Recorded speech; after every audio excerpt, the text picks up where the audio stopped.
Hi, my name is Stuart Rogerson. I have put this presentation together to document the procedure I use to replace the battery in the Nextbase 412GW-cam. I have already taken the cam apart to check out which battery was required. I could not find a direct replacement, but found this one on Amazon. The original battery is 280 milliamp hours. This one is 250 milliamp hours and is a similar size to the original with enough lead length. Using a Phillips instrument screwdriver, I removed the 4 case screws.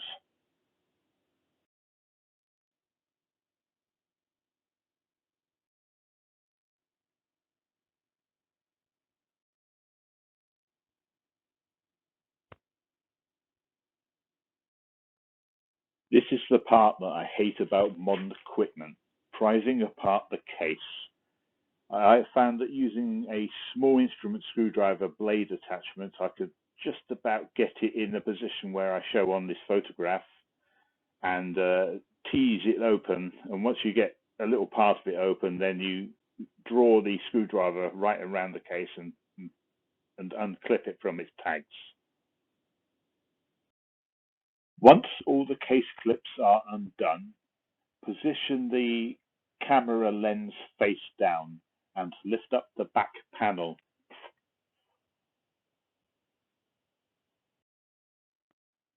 Swing open the back panel and note that the 2 ribbon connectors are attached to each side of the back panel. Do not disconnect them. It does not need to be done, and then lay it down flat at the back. Pick up the display screen and flip it over to the left and lay it down. Looking at this illustration, undo and remove the 6 screws as shown. Pull out the magnetic retainer as shown here and just lay it to the side. You'll find it will probably pick up all the screws on the way out. You can now lift up the board out of the way.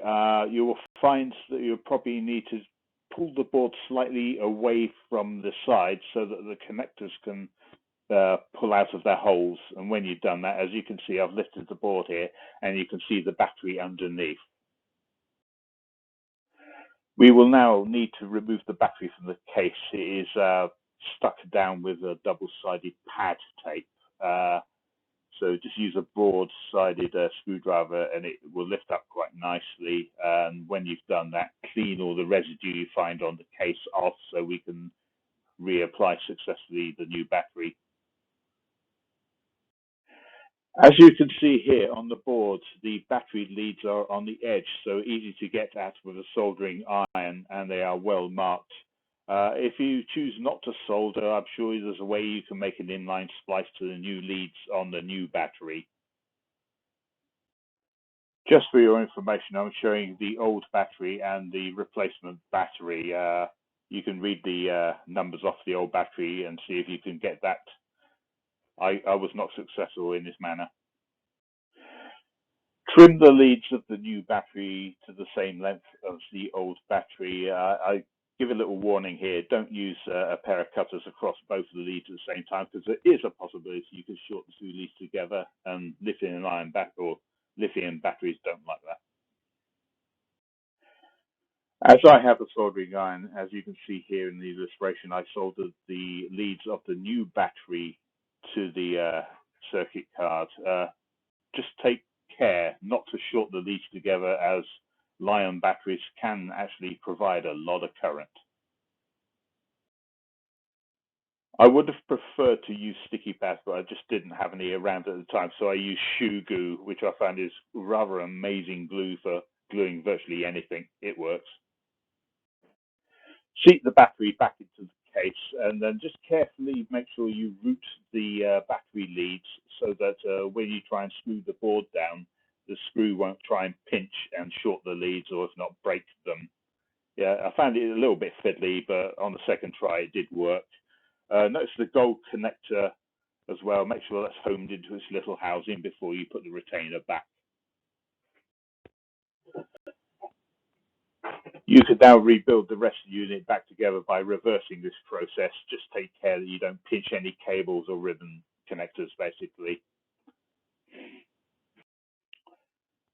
When the unit was reassembled, I then charged the camera on the charger for about 1 hour, and then I turned it on. As you can see, I've got a full 3 bars. You can see it's reverted back to its original date. But when I put it back in the car and drove away, the GPS synchronized a lot together. It now works quite nicely. So let's hopefully we get another couple of years out of this dash cam.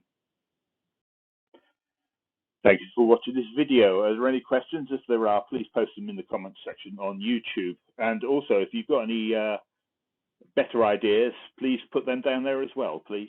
Thank you very much. Bye.